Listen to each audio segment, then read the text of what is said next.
Jackson in the key. Kick out. Davenport. A steal for Kentucky. Ahead to Reeves. Left wing three. Got it. Jackson weaves. A dunk. Bounces off to Adu and he slams it home.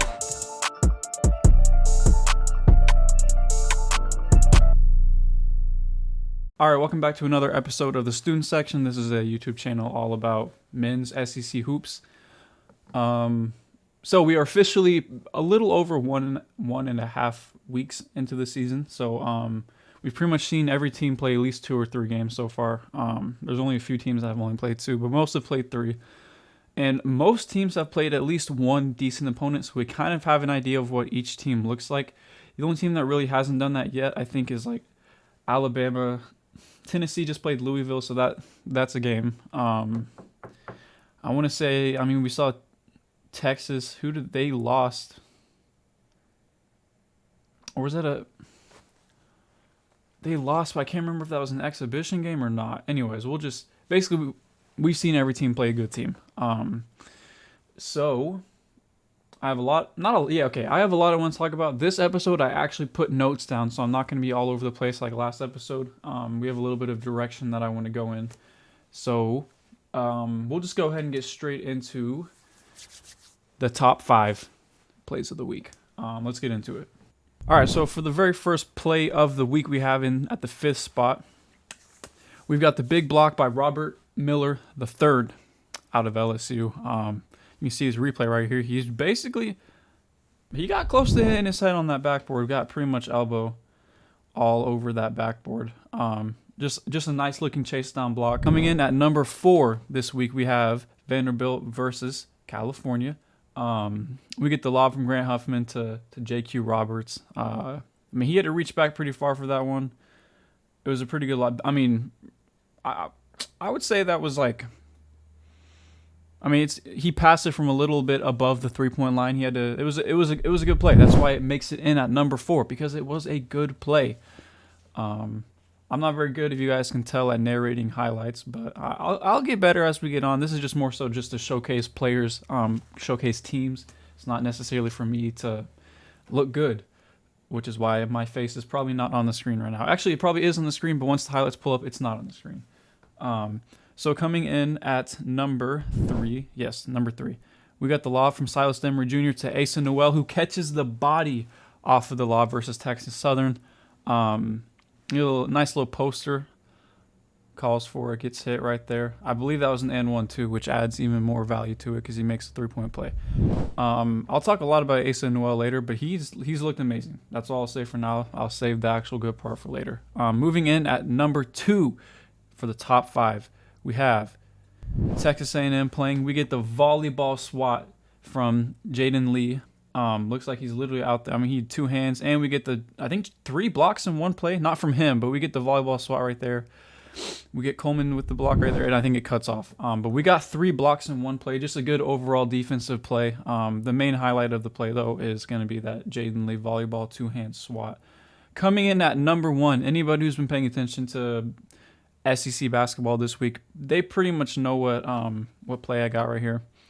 So, as we can see right here, Tahad Pettiford, the freshman for Auburn. Right now, he is the sole freshman because there was a little bit of controversy, but he goes deep into his bag. And this was his breakout game because I think the first game he played, he had 0 points, 4 turnovers, 5 assists, or something like that.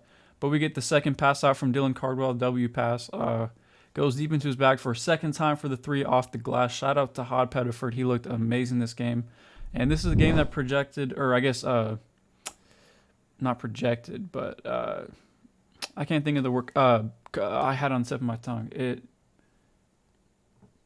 I don't know. It moved them into the number 5 seed in the entire college basketball scene. So shout out to Tahad Pettiford. I think he ended up dropping 24 that game. I'm going to talk about it later. But yeah, that is the top 5 for today's episode. I hope you guys enjoy this. I got a copyright strike last week for one of the highlights I posted because I think it may have been longer than 30 seconds, so I might have to cut down that Tahad Pettiford highlight because it was a little bit longer because there was multiple plays.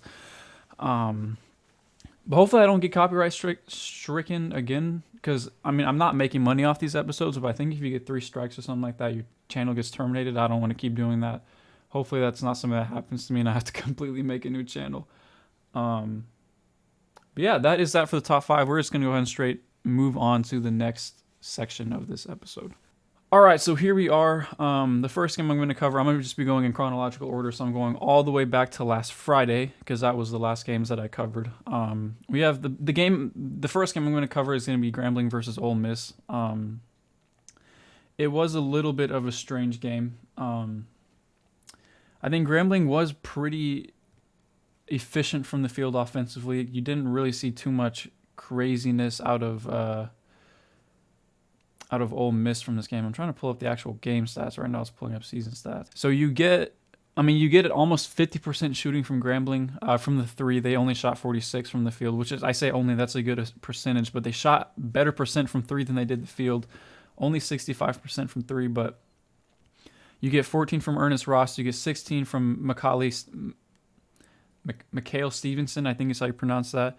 And then Kentavious Dozier, you get 15 from. They get 12 points off the bench from James Flippin, and pretty much no one else gave them production offensively. That's Grambling I'm talking about. And then going to Ole Miss, you get 12 from Sean Padula, who's looked amazing this year. You get 13 from Dre Davis, and then you get 10 from Jalen Murray. And then off the bench, you get 11 from Jamin Brakefield. And then similar to Grambling, besides those guys, they don't get any other production really offensively. I mean, you get 8 from Matthew Morrell. He did end up with only 4 assists, but he had 7 steals in one game. Shout out Matthew Morrell. I did not know that happened. The reason I chose to highlight this game is because Ole Miss shot 23% from 3 and 35% from the field, which is much less than Grambling, and that's just a terrible shooting game in general. But they managed to pull out the win. I think that's a positive look for Ole Miss, who's the 24th ranked team right now. If they would have lost this game, they would not be ranked right now. They would have lost that spot because, I mean, they're right on the edge. So shout out Ole Miss. This was a very important game for them. But moving on, we got... Okay, so this is a game I said I was going to cover. We have Auburn versus Houston. This was the game last Saturday, November 9th. Let's see, box score. Okay, so Janai Broom was the standout performer. I don't have stats by quarter because I'm just on the ESPN box score right now. But he did score 20 this game, and I think he got a lot of those points in the second half. A lot of those points were kind of... I've already done a rant on Janai Broom. A lot of those points were kind of fed to him. He did get his own buckets. I'm not saying he was only just lobs and dump down passes. He did back people down. But the big standout from this game, in my opinion, is 2 players. You get Tahad Pettiford, 21. I already mentioned that was his breakout game because the game before, 0 points. He had 5 fouls, or maybe it was 6 fouls. It was either 5 or 6. He had a lot. I don't think he fouled out, so I guess it would have been 5. And then he had 4 assists. 0 points. I think he had some turnovers here and there. But you get that breakout performance from Tahad Pettiford. The last game before that was Miles Kelly. Chaney Johnson had 11 points. He had 10 rebounds, and that's all off the bench. 10 rebounds, 11 points, which is, I think, he led all players in the game in rebounds off the bench, which is amazing. 8 of those being defensive, and he even had 3 assists too, 1 block. He looked amazing. Chaney Johnson looks very good for this team coming off the bench. I think I talk about that later, maybe. But I like watching Auburn games whenever it's not being forced to Janai Broom. I already mentioned all that. But they look very fluid. I love the double big lineup they've been running with Janai Broom and Dylan Cardwell. Chad Baker-Mazara just looks steady. He's just pretty much doing everything on the court, able to score. Denver Jones, he only put up 4 this game. He wasn't the most efficient, only shooting 1 for 3. But he's looked good as well. JP Pegiston looked very good this game, only 2 points. I don't know if he got injured or something. He only played 14 minutes, and then the next game after this, he ended up coming off the bench. So I don't really know what happened with him. 14 points, 0 for 2, 0 for 1 from 3. No rebounds, 1 steal, no fouls, no assists. It was kind of just like a nothing burger from him. But luckily, you get that production from Tahad Pettiford off the bench to kind of make up for that. Houston played a pretty good game. Overall, Auburn only shot 30% from 3, which is just a little bit below average. And then they shot 52% from the field in general, which is above average. That's where they get a lot of their points is going to be from the paint. They're not going to be much of a high volume 3-point team. They only shot 19 shots, or 23, which I guess really not that low of a volume considering Houston only shot 13 threes the whole game. They're just not going to be the most efficient with it. But I mean, like I said, they shot 51 shots, which is actually less than Houston. They shot less shots than Houston, and they shot almost 10% better. So that they just get better looks. The mid-range, they get better looks at the rim, especially whenever you have Janai Broom down there. You're going to get better looks at the rim. Let's see. I've already mentioned Chaney Johnson. They're struggling from three, which is kind of a usual thing for a Bruce Pearl team with Janai Broom. They're not going to shoot too many threes. They're going to kind of build around him. Except I think this year they did a better job at getting more pieces that aren't just built around Janai Broom. That's pretty much all I wanted to mention from this game. Most of that is just kind of about the Auburn season in general. We'll see once they start playing SEC opponents how that goes with the paint presence, but they get open shots within the 3-point arc. The next game I want to talk about is going to be Vanderbilt versus Southeast Missouri. I think that game was a Sunday game. Yeah, it was a Sunday game. The reason I want to talk about it is they did end up winning by 9 points. At the beginning of the season, I said that Vanderbilt was going to be a team that I'm probably not going to watch unless they are the only game on. That was not the case for today. I kind of just wanted to tune in and see what they did with this new coach, new scheme, new everything. They look pretty good. They're 2-0 so far. I don't think they've played any real heavy hitters yet, so we'll see once they start getting some bigger competition. But you get 14 from Devin McLaughlin, 17 from Jason Edwards, 11 from Tyler Nickel, and then off the bench you get 11 from A.J. Hoggard. The main reason I'm highlighting this game, I already said they won. Their defense has looked pretty good. They get, they had 53 total rebounds compared to 32 versus Southeast Missouri State. So they out-rebounded them by 21, which is insane, getting 21 more rebounds. Their offense does look a little stagnant. They only had 10 assists the entire game, which is a pretty low number. They had 7 steals, goes back to that defense I was talking about. You get Tyler Turner with 4 steals. They had 6 blocks, which is just more big numbers for that defense. You get 4 from Devin McLaughlin. I like this. If you like defense, this is the team for you. They're playing amazing defense. There's obviously other good defensive teams. I'm going to talk about some of those teams moving forwards. But this is a good defensive team. It's just their offense. They put up 85 points, but it was a very ugly, inefficient 85. They shoot 38% from the field, which is just a low percentage. They put up 65 shots. They almost put up as many shots as points they had. And then they only shot 12%, 3 for 25 from the 3-point line. And 2 of those shots come from Tyler Nickel, who shot 2 for 7. And then Jason Edwards hits 1 for 4. This team isn't built to shoot the ball very well. You get A.J. Hoggard going 0 for 6. I don't think that's going to happen every game. I would assume he's going to make more of those shots. But you get 0 for 3 from M.J. Collins. You get 0 for 3. Man, I'm stumbling over my words. From Tyler Tanner. I'm doing it still. 0 for 1 from Grant Huffman, 0 for 1 from Jalen Carey. So they're just not really putting up that many shots. I mean, I guess 25 threes is a lot. But Southeast Missouri hits 9 more threes, and then they shot 12 for 25, which is 48%. That's the main reason I want to talk about Vanderbilt. I actually like watching this team, surprisingly. A team I don't like watching is Missouri. I'm going to talk about them, I think, in a little bit. Let me check my notes like I mentioned, just so I don't go off the rails. I'm just not a big fan of Missouri. Yeah, I'm going to mention them later on, so we'll save that for later. That is, I think, everything I wanted to mention for the Vanderbilt game. Like I said, 12% from 3 is very abysmal. That's just not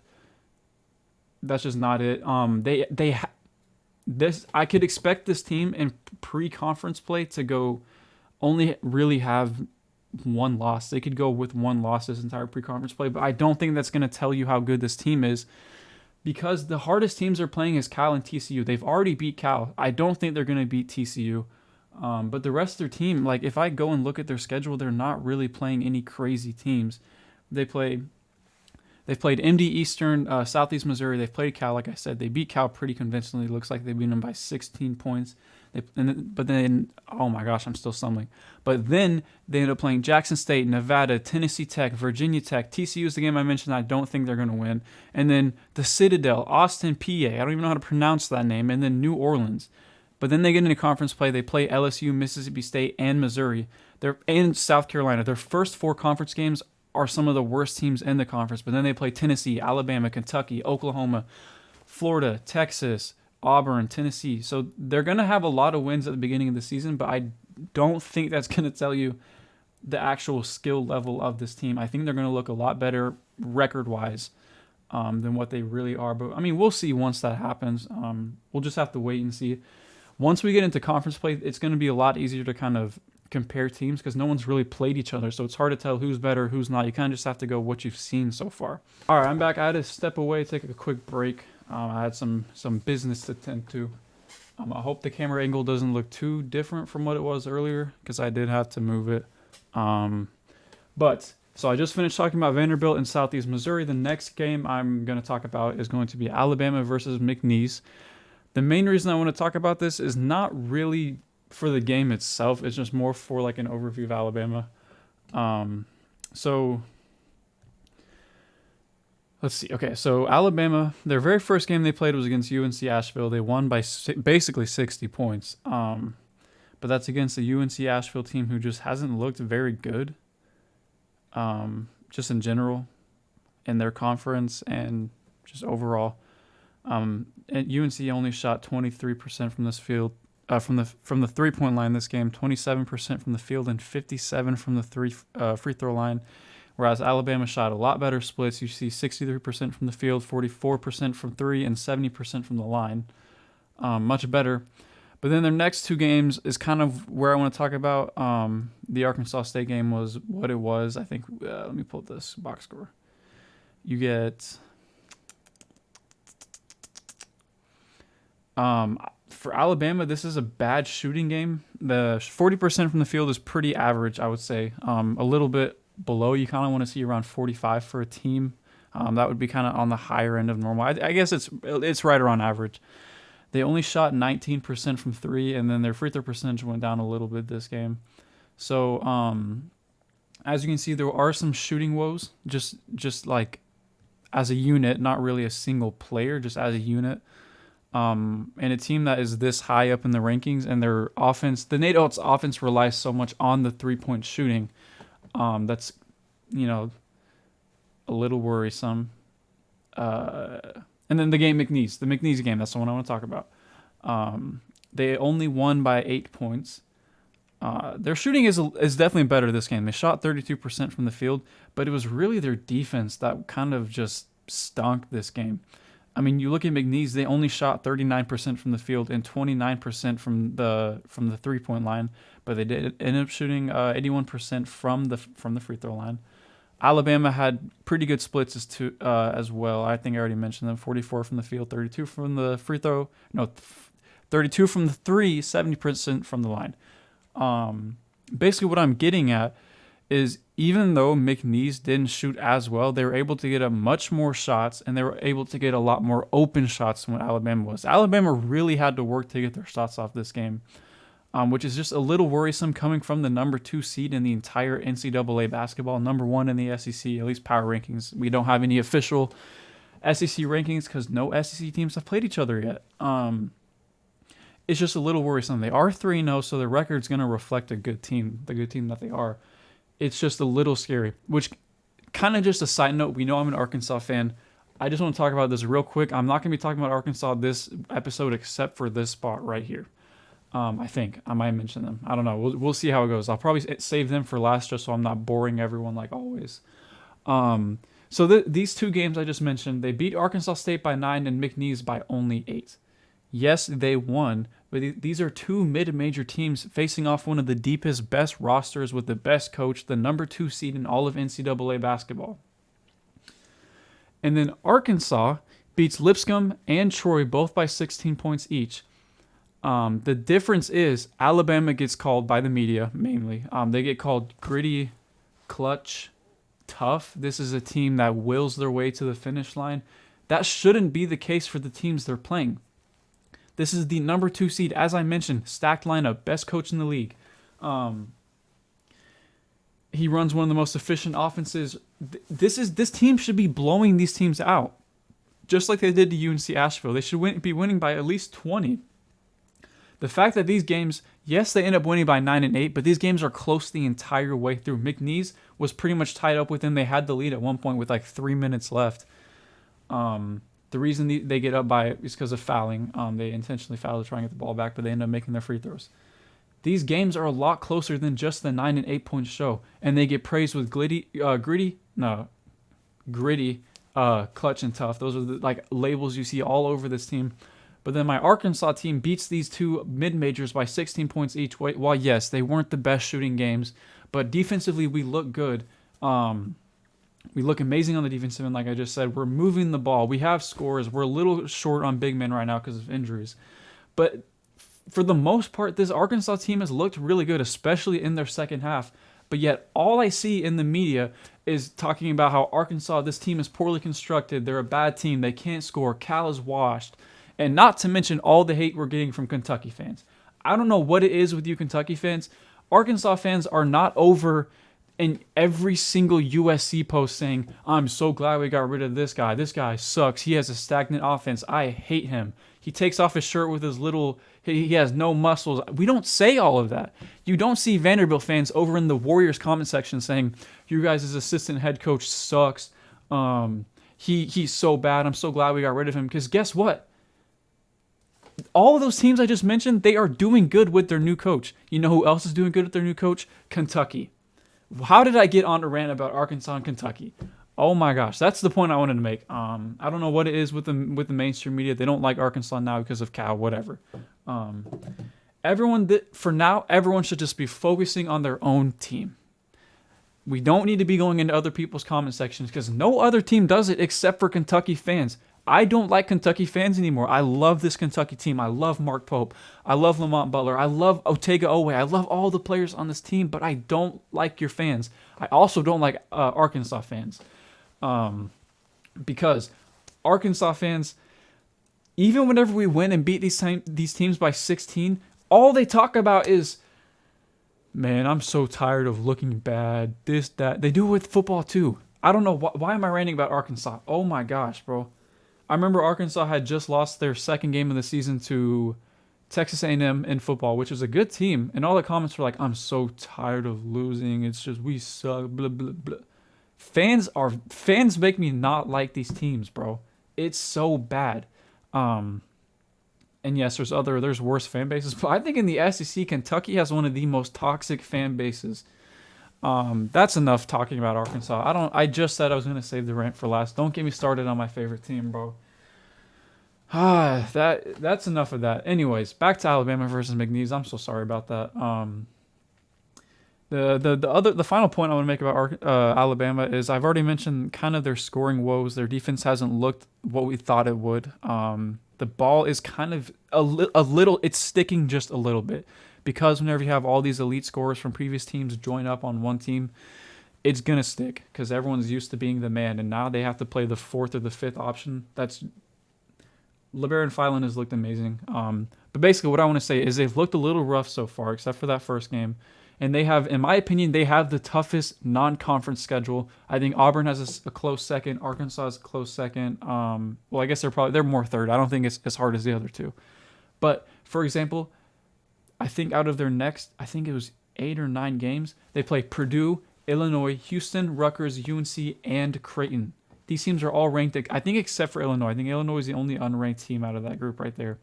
But that's 6 teams that are all ranked or close to being ranked. Alabama is going to get tested, and we're going to see how good they really are. I believe in this team. This is a really good team. Like I said, the depth on this roster is insane. It's like an NBA level team. But we are going to see them get tested, and it's going to be kind of interesting to see what they do once they get tested. Moving on to Kentucky versus Duke. Before I say any of this, I want to say this is an amazing game, an amazing win for Kentucky. Congratulations. This is a big win, beating the other Big Blue, who was the favorite. They were, I think, the 9th seed or something like that. This is a big win from Kentucky, and they are for sure going to move up in the AP polls next week without a doubt. With that being said, Cooper Flagg did look amazing. I know he's not an SEC player, but it's Cooper Flagg. I'm going to talk about Cooper Flagg. Except for the last 3 possessions where I know the plays were drawn up for him, but he was kind of just doing too much with the ball where he didn't get the first look that they wanted, and instead of passing out and trying to run a different offensive set, he just kept dribbling the ball, trying to do too much, and had 3 back-to-back-to-back turnovers, and that is the reason that Duke lost that game. So it very could have gone Duke's way if they would have just had a better offense in those last 3 possessions. I do believe Mark Pope outcoached him, just in terms of just making rotations, adjustments, that type of stuff. But Duke did expose some flaws in this Kentucky team. throughout their first few games, this Kentucky team did look really, really good. Their offense looked amazing. They looked like there was just no flaws, no issues with this offense. They were just letting three flies, hitting all of them, which is good. Don't get me wrong. They are still a good offense, but there are just some problems with the way this offense is ran. Mark Pope historically is going to run a high level of like threes. They're going to shoot a lot of threes. They're going to get up a lot of threes. They shot 25 threes this game, which they normally would shoot more. And I mean, they made 40% of them. But I think it was like the end of the second half coming into the end of the first half coming into the first half, the end of the second half and beginning of the second half. So like the middle of the game, Duke really solved a lot of problems, or like just figured out this offense for Kentucky. They were running a smaller lineup where they had 5 guys who can switch screens. If you have a team who can switch screens against this Kentucky team, since they just pretty much just run on the perimeter, what happens is the ball just keeps just moving around the perimeter. They don't get it into the paint. They don't allow any sort of development, off-ball movement to cut. They just have a lot of movement for threes on the perimeter. So whenever those looks don't happen, you get a lot of those long shot clock plays where they end up shooting the ball with only 3 seconds left. And not to mention, Duke only shot 17% from 3. They shot 39% from the field and 70% from the line, which is about average. If Duke makes a couple more of those threes, they win this game. And they shot 17% compared to Kentucky's 10 made threes at 40%. Basically, what I'm saying is if Kentucky isn't hitting their threes, or if you're able to slow down their 3-point making, you can beat this team. If you run in transition defense, they're not the best rebounding team. So if you can out-rebound them, get offensive rebounds, I'm going to talk about a few teams I can't wait to see play Kentucky because of this. And the main reason I'm talking about Kentucky so much right now is because they're probably the most popular team in the SEC next to Alabama in terms of basketball. Being a blue blood, being so historic of a program, and this year they're projected to be a good team. Right now they're in the 19th seed. I would expect to see them kind of rise up to the 14, 13 seed range. But with that being said, some teams I could see giving this Kentucky team issue. There's a lot of SEC teams that can do that. You look at Alabama; they have so much depth on their team. I know their defense hasn't been the best so far, but they have a roster where they can run a smaller lineup. They can switch all 5 positions. You look at Arkansas; we've looked amazing defensively so far. Our offense, like I said, hasn't been there, but you can run a 5-man lineup. You can run. We saw it against who was the team we just played? We saw it against Troy, where Arkansas ran a small ball lineup. Sorry, not a big ball lineup, but a small ball lineup. Pause. But they ran a Duthiero at the 5, Carter Knox. You have Billy Richmond. Everyone on this Arkansas team can defend. So whenever that's a team that can run a 5-out offense. You look at Texas A&M. They can run Anderson Garcia at the 5 and run a small ball offense and small ball defense that this Kentucky team will struggle against. You look at Auburn. They can run Chaney Johnson at the 5, and they can run a bunch of guys on the perimeter that can defend. You look at Chad Baker-Mazzario. You look at Denver Jones. These are bigger, longer guys that can defend the 3-ball very well. Another team I could see giving them efforts, or like a good effort, is South Carolina. I know I'm not very high on them. I'm going to talk about them here in a second. But whenever you have a guy like Colin Murray-Boyles who can play the 5 at only 6'7", you have a team that can switch at every single position on the floor. You look at Georgia, they can play Asa Noel at 5, who is a little bit taller, but he's quicker on his feet. He's lankier. He's more mobile. These are teams that can give this Kentucky team issues. So, Kentucky teams, I know you're on your high horse, and you have every reason to be on your high horse right now. You just beat one of the best teams in college basketball, right? But I would worry about once you get to conference play, because there is a lot of teams that can give you havoc, and I'm trying to look at their schedule. They play Lipscomb next. They don't really have too many tough games. They do play Clemson, Gonzaga. That is a team I cannot wait to see, because that is a team that can really stretch the Kentucky team out and play a 5-out defense that can switch everything.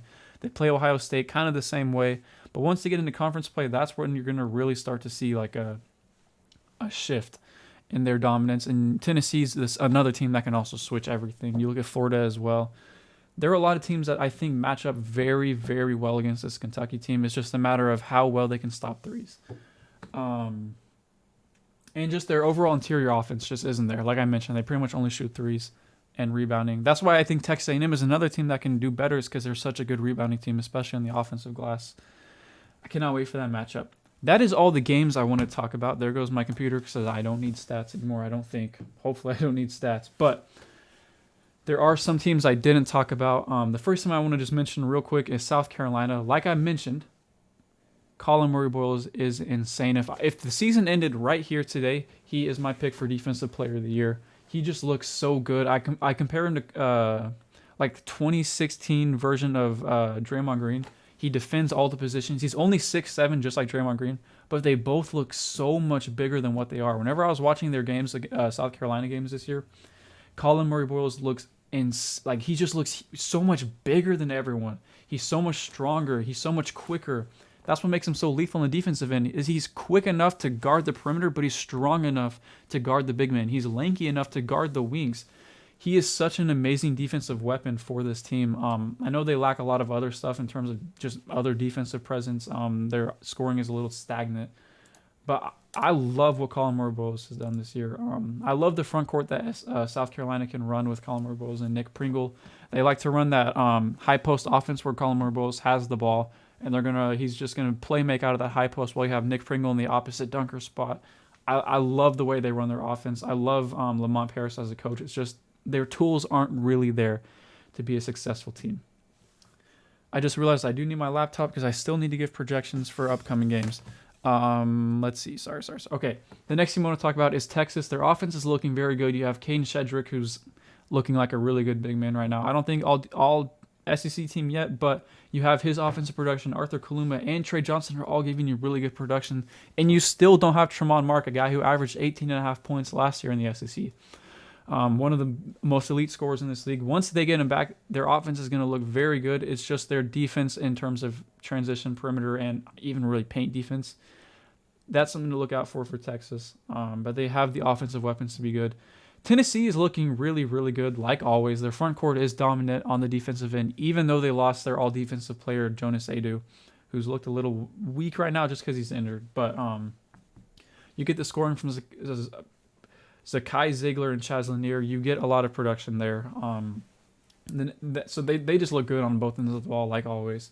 The next thing I want to talk about is going to be Missouri, just because I haven't really watched. I'm not even going to lie. I haven't watched a single Missouri game. Not even going to lie. Just because I'd rather watch other teams right now, because I'm kind of waiting it out to kind of just look at box score to identify who their key players are, so I can really tune in and watch how those guys play. That's it for Missouri. Georgia's looked amazing. Asa Noel, I think he was on my top 5 plays of the week this week. He's looked like one of the best freshmen out there. He reminds me a lot of who's the guy from Duke last year, or played for the Mavericks, the rookie last year. I cannot remember his name. I'm gonna look it up. I'm gonna keep talking just to kind of stall. But Georgia's looked really good. You have Silas Demery. And I ran out of stuff to say because of that. Silas Demery has looked pretty solid. Who else do they have on this team for Georgia? They have Santo Cyril. I think he's looked decent. He's looked strong, athletic, pretty much what you expected out of him. But Silas Demery has looked about as steady as you would want from your point guard. Playmaking, defending, not the most elite scorer, but he does play amazing defense for you. Or just playmaking in general. Derek Lively. So Asa Noel reminds me a lot of Derek Lively. They're both kind of similar builds, super athletic, quick, lob threats, as you saw in that highlight video I posted. I can't wait to see what they do with him for the rest of the season. Excited for Georgia play. I can tell you that I'm excited for their play. Next thing I want to talk about is Mississippi State. I don't really know what's going on with them right now. It's basically just the Josh Hubbard show. He's carrying the offensive load, and everyone else is just kind of looking lost on the offensive and defensive end. Someone that I was very high on, Cam Matthews, I projected him to be the defensive player of the year. From the games I've watched, he kind of looks lazy on the defensive end. I don't know what it is this year. He's kind of just walking around, playing lackadaisical, getting backdoored here and there, not really playing super great defense. I don't know what it is this year. He just doesn't look good. There's still 5 months of basketball. We just have to wait. These are all pretty much just still kind of overreacting to everything. Next team is Oklahoma. This was a team that I put as the second worst team in the SEC, which I could still see being that being the possibility, but Jalen Moore has looked amazing. Sam Godwin has looked amazing. This is a really lethal front court for this team. You'll see that kind of a lot with SEC teams, is they're going to have lethal front courts. And Jeremiah Fears has looked like one of the most standout freshmen. Like in terms of just, he didn't get as much hype as the other guys that I've already mentioned, but he's looked amazing. Him, Tahad Pettiford, those two guys didn't really get the hype you'd expect, especially Tahad being a 5-star. I just love what Jeremiah Fears has given this team. That is everything I wanted to talk about. Let me see if there's any key games I kind of just want to not really preview, but just give my prediction on. We have SEC play. So Thursdays tonight, LSU versus Kansas State. I would expect LSU to lose that game, but I don't know too much about Kansas State. I do know that they have our guy from last year at Arkansas. I don't know if I would assume he's getting more minutes. Let me check their overall team stats and see what they're getting from him. Is he not? Where is he on this roster? Oh, Bayfall. That was my guy. He's only averaging 6.5 minutes. Not much to say there. I don't really know enough about this team to really say. I'm just not a big fan of LSU. I haven't really been watching LSU either, just because it's kind of hard to watch them right now. Next week, Florida versus Florida State will be a fun game. I'm projecting Florida to win that one. I think Alabama is going to beat Purdue, although I do think Purdue can give them issues if they're going to keep playing the way they are. And I'm going to say this is actually a good week. I think Georgia loses to Georgia Tech, and I think Ohio State beats Texas A&M. Even though I'm high on Texas A&M, I think they're going to lose this game. They still look a little weird, but if you can get the production you want out of Wade Taylor, I think they win that game. You just need a pretty good game from Wade Taylor. Saturday, I'm not seeing much. South Carolina versus Indiana. I think Indiana is going to win that game. I think Colorado State versus Ole Miss. I would expect Ole Miss to lose, to win, but I wouldn't be surprised if they lose. Texas is not playing a very good team. And then we move on to Sunday. You have Utah versus Mississippi State. I think Utah is going to wash Mississippi State. They just don't look good right now. Monday, Pacific versus Arkansas, Auburn versus North Alabama. I have noticed Auburn and Arkansas are playing games on the exact same day every single day of the season so far. Neither of those games are going to be any standout games. Lipscomb versus Kentucky not much of a standout game. They go a whole week without playing. Not any games I'm seeing yet. And then Wednesday is the last day I'm previewing. And Illinois versus Alabama. I would expect Alabama to win, but I wouldn't be surprised if it's a close game. That is everything I wanted to talk about. I hope I didn't go on for too long. I just wanted to make sure I covered everything and didn't leave any teams out. I didn't want anyone to feel like they were being left out, and I'm not talking about your team. I think I talked about everyone. I didn't really talk too much about Florida. They've looked pretty good. Walter Clayton Jr. has been giving you good production, and that is all I want to talk about. Thank you guys for watching. I hope I see you in the next one. Peace out.